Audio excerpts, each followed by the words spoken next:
wasn't eating. But motherfucker ain't obligated. But you want to get on interviews and talk about the struggle. You want to talk about the struggle. But yeah, ain't one of us shining, fool. Ain't one of us shining. You got everybody else in this hole. You giving money out. You bringing motherfuckers back around. You didn't cross you badly because Sanchez watch you get your ass beat.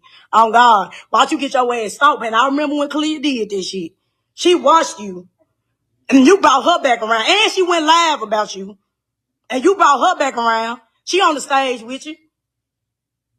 How the fuck is that for her? What Kalia with that? Let them know what you Kalia. The Kalia that brought her. Yup. Yup. Kalia Gavan? Yeah, good Gavan. Kalia Gavan. Kalia Gavan. But you got Sanchez back around you. Like, bro, you know, I'm just saying, no motherfucker come out some hate shit, bro. It's been 4 motherfucking years, bro. It's been 4 years. Then I'm just seeing motherfuckers like, no, bro, then mama sitting here in this whole struggle. Y'all thought she bought a house. She did not buy my mama no motherfucking house. Stop lying. She did not. She bought my daddy a house with his trick ass. And then he got the smallest house on the block. Fuck. Talking about she retired. That man retired on his own time and she didn't retire shit. On God. Fuck. And now y'all know what Gloss did. How did she got? Man, so look. All of us been struggling. We was homeschooled. All of us stayed in the same house. 3rd through 7th, they darn right homeschool could not come out the fence. We could not come out the fence, bro. You remember? You remember, right? We could come out the fence. I used to sneak my best friend inside the motherfucking house. When all of us, when we got adult, we became adults. We was like stupid to the street life. We were stupid to like common sense because we was like segregated. We was in the house. My mama used to tell us, it's 10 of y'all. Y'all better be each other's best friend. Oh God. Situation had came about where we ended up going to school because my mama used to beat the shit out of us. And you ain't finna beat the shit out of me while I'm hungry. So I'm finna call DCS on your ass. That's exactly what happened. When she talk about the 5th child, I'm the 5th child because I'm always been the outspoken one. But I was hungry and you not finna whoop me for being hungry. Fuck. She used to beat the shit out of us. Oh God. So when she did all that shit, I called DCS. Yes, I called DCS. I called DCS on our mother. I got tired of getting whooped for a stitching cord for petty shit, but we ain't gonna get too much into that. That's how we got in public school. That's the exact reason why we got in public school. Oh, well, we obviously see why GloRilla ain't giving you niggas no fucking money. It's 10 of y'all in that motherfucker. She beat her. She beat all of you. There's a lot of trauma and stress in that household. And she removed herself from that situation. She don't owe y'all nothing. Now, if she wants to give you something out of the kindness of her heart, that's what it is. But you just said what it was. It's 10 of y'all in the house, ain't no food. Y'all fighting each other. Y'all doing everything. This is a picture of GloRilla when she worked at Checkers. Did she owe you anything when she worked at Checkers? This entitlement is insane to me. And listen, you know, I wasn't raised. My parents raised me with love. They didn't raise me like I owed him something. And I don't raise my son like he owe me anything. You know, hopefully, if I do a good enough job, maybe he give me a gift or something like that when I get older. But that's not necessarily for him to do. Like, there's no entitlement. Was y'all out there like pushing her CDs or helping her when she was trying to rap? I seriously doubt it. She had to pull herself out of a negative situation. So what we witnessing right now is trauma inside of the Black community. Now you hollering out. And you got to understand too, this is the entertainment business. Okay? A lot of people in the situation of GloRilla is like a lottery winner. We don't know where GloRilla gonna be in 5 years. Not saying she's still, I wish her success, but we don't know the way this game changes. the way entertainment goes. So if she set y'all up right now and she paying for everything, doing this, doing that, y'all got cars, all this shit, what happens when the money run out? Then you mad about that. Take your ass to work. You want to be a man, be a man. You're a grown man now. Be the man. And like you said, she bought her daddy a house. It might be the smallest house on the block, but it's obvious that your mama put trauma on y'all. She don't want to be around that. So this is another lesson too to those of you who are abusing your kids. And you shocked when the kids don't come around to see you. And it's not to say if you don't abuse your kids and love them, they might not come to see. Who knows? But how can you blame GloRilla for this? And people are trying to go in on GloRilla because she has success right now. That's right now, though. This young lady was working at Checkers and hustling and doing all kind of shit. Where was y'all? Nowhere to be found. Nowhere. Take your ass to FedEx and work and figure it out. Entitlement. We cannot feel entitled. It's not, no. I'm not going to take nobody else's side. Take y'all ass to work. Come on, man. And also too, when people cry out and do all this and that, I'll call GloRilla out if she was wrong. I don't see where she wrong. If she want to help her mama, that's on her. Would I help my mama? Absolutely. But it's not that you supposed to. Like, I came up with this because a friend of mine had hit me up about it. And he was just like, well, the mama gave her life. I'm like, no, God gave her life. God gave her life. These kids don't ask to come here. It's your responsibility as a parent to instill love and blessings upon them. But you're not supposed to get a check because you bought a child. You're not supposed to get a check because you birthed a child. They didn't ask to come here. So I don't understand. I don't even understand where this level of thought is coming from, how it even enters the psyche. It's quite sad. And I mean, she just going on and on, but this ain't like, what are you doing? You damn sure ain't gonna get no money now. And you only gonna get more mad and bitter. You gonna keep getting bitter because you're entitled. You have this entitlement syndrome, which is crazy to me. And then, like I say, this money and entertainment is very, very fickle. You see these artists are hurting out here, okay? It looks like it. You don't know what this woman's deal is or none of that shit. You will be surprised. When you even get under the hood of most celebrities, when you open the hood of most celebrities' lives that you see shining, they get the cars and the diamonds and the houses and shit. When you open the hood on their ass and look at them back taxes and the level of debt they're in, it's a nightmare. They really don't have it. It's showing they have it on the surface, but a lot of them don't, including me. I don't have it. I'm hurting right now. That's why I'm on here doing this fucking podcast every goddamn day to sell some tickets. Yeah, fuck that survivor's remorse. And you got to stand in that. Like, to a lot of our black brothers and sisters, if you out here, you don't work hard, you don't build something, tell them niggas no. Just say no. Just say no. I was in Birmingham, Alabama, and I met this brother. First time I met him. And he said, man, LeVar, you want to do a podcast? Whatever, do my podcast? I was like, sure. I don't mind. I told the people to come into the city, all this shit. So I said, cool. Well, I tell the 3 people on your podcast that I'm in town. So I do it. I do the podcast. He comes to the show. The nigga sends me a message and asks me for $300. I said no. No.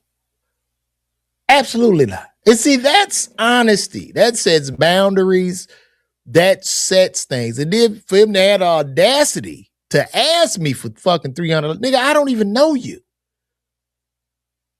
What are you talking about? No. I want y'all today to go out today. Look, people ask me shit, look me in the eye. Look, when they ask you for something, I want you to pause. Look at them for a second, go, no. No. And when you say no, hold it. We have to practice no. Hey, you had $300? No. Pause. Don't explain yourself. Pause. I can't imagine how hard it was for GloRilla to get where she at. And then, like I say, in entertainment, the entertainment game is so fickle. It's damn near a lottery pick anyway, because it's man, you could have the talent, you could be the best rapper, the funniest person, and this, that, whatever, and you still probably won't make it. This is just the truth of the game. But nobody wants to hear this shit. They want to hear about the roses and all that shit. I'm in this motherfucker now, looking for shows and emailing people, doing what I have to do. Thank God I have a doctorate degree and shit, I could hit a switch and be okay. Thank God. Or figure something out, some entrepreneurial endeavor or something. But this is a lottery syndrome. Like, we get, because black people, we heavy in entertainment, right? But it's like, for every one GloRilla, it's 10 million GloRillas that you will never hear about. They will never make $1. Never. For every one comic, it's 10 million that just not gonna make it. It's not gonna make it. And I get it. You can chant and do mantras all you want, but it probably might not happen. And you have to really be real with that shit. You really do. You just have to look at reality. That's the thing about entertainment. You have to take the haze off. You can't look at the smoke. You got to look at this shit for what it is. You got to look at that bottom line. Hell no, people ain't got no money, especially in the music business, man. Because basically right now, if you an artist and you ain't selling no tickets, you ain't making no money. Because your music, for an artist, for a rapper or a singer, your music is nothing more at this point than a commercial to get the person to come out to see you to buy a hard ticket. That's it. That's it. Music and comedy and all this shit and even television is just flowing like a faucet. It's flowing like a faucet. People to just come up, it's free. It's nothing. Back in the day growing up, you would go out and get you a tape or a CD and open it up. You know what I mean? That was when real money, it had real value. But now, it's just a live performance. And even with it being a live performance, all that shit is roped up in a monopoly through Live Nation and Ticketmaster. So now you dance, we all dancing for them. All artists and entertainers are employees for Live Nation and Ticketmaster at the end of the day. And if you want to get deeper, we can get deeper on how these deals work. You a big time artist. Let me give y'all some game. Say you a big time artist. I don't know, you the number one selling rapper. The man from Live Nation come to you. Hey, Mr. Big Time Rapper, we want to start you a tour. And you go, yeah, hell yeah, let's do the tour. Cool, we're going to do 10 cities. We're going to give you $1 million advance. You like, hell yeah. So they give you the whole $1 million up front. You got to do the 10 cities. Now, what happens is they got to make that back. They have to recoup the $1 million. Okay, so when they give you that $1 million, you're paid, right? So they routing you out. What you want in your green room, sir? I want some Red Bull, I want some Hennessy, yada yada. Now that's an expense, right? So when you get the Celsius drink, where they put that in your green room, you look on your expense report for this one Celsius can that they went to Costco to get a 16 pack for $18. They're charging you $22 a can. Yeah, you want grapes? Them grapes are $17. What else you need in your green room? So they're profiting off of that. Then we gave you 10 dates. So we got to recoup $100,000 a show. Huh. Well, we in Cincinnati this week, man. You get that call. These tickets ain't selling. So we're going to have to do what's called the BOGO. Buy one, get one. I'm there now. I'm not on Live Nation tour, but if y'all see these cities, how I'm trying to build my shit, because what I'm doing, y'all, doing this shit every day and putting all this content, I'm building my own table. Brick by brick. I'm not tap dancing in niggas' faces and trying to jump on niggas' tours and kiss ass and put my head up another nigga's ass. It's just me to y'all, right? It's just us. This is our relationship. So my path that is cut out is much more difficult. And even though I have, opened and done certain tours, which was great, but then you had to realize you got to believe in yourself. So even the entrepreneurial endeavor takes courage. But let's get back to the Live Nation thing. So you do a buy one, get one. You got to recoup $100,000 in the city. When we doing buy one, get one, that's only $50,000. So guess what, Mr. Big Rapper? We got to add a date. We're going to have to add a date because you got to get out the hole. Now that date you added, it didn't recoup the $100,000 again. You only recoup 25. We got to add 2 more dates because we got to get out of this hole. Now, the more and more they add the fucking dates, the more they're charging you in expenses. So they're profiting off you. And now you're stuck as a fucking slave. You're in a slave deal. That's how this goes. That's entertainment. That's the entertainment business that nobody wants to talk about. It looks good on the surface. This shit looks great. And look, I love doing stand-up. I love being an entertainer. But people don't talk about that other side of this shit. And for her family to just think she printing fucking money, she's not. She's not.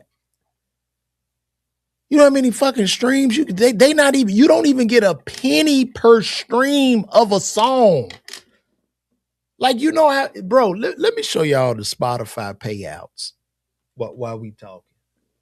And then the money from any residual first goes to the record company. They gotta recoup. Everybody's recouping. The artist is the last nigga to eat. So it's 2 different paths you could take in this game. It's a quick and easy path. Now, the quick and easy path is typically, for me as a comedian, well, it ain't really no quick and easy path. I guess if I'm just a fucking lifetime opener for a motherfucker, and that's a job in itself. That's a job. You're an employee. You do the comics. We sold out all. You didn't sell shit. You didn't sell shit. You with the big comic that sold out. You didn't sell shit.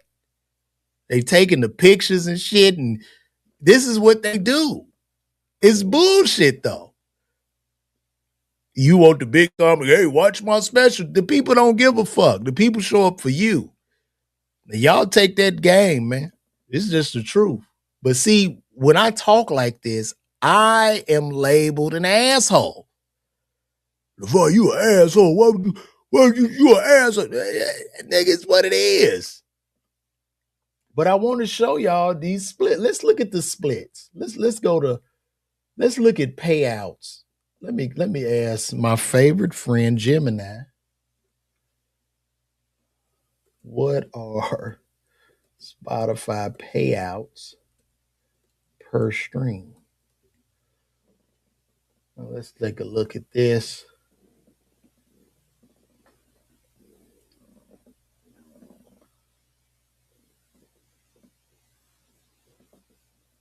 Okay, there we go. I'm going to put this on screen here. So look at this. Spotify does not pay a fixed per stream rate. Instead, it uses a stream share model, which distributes 70% of its total revenue from ads and subscriptions to right holders based on their proportion of total streams on the platform. As of 2026, most industry data and artist report estimates the effective payout per stream is 0.005. Okay. So you make 0.005. So you make $3 to $5 per 1,000 streams. 1,000,000 streams, you make $5,000. Okay. And then the record label, depending on your deal, they're taking half or 70% of that or 100% of that money. Hold on, guys. I got to go to the restroom.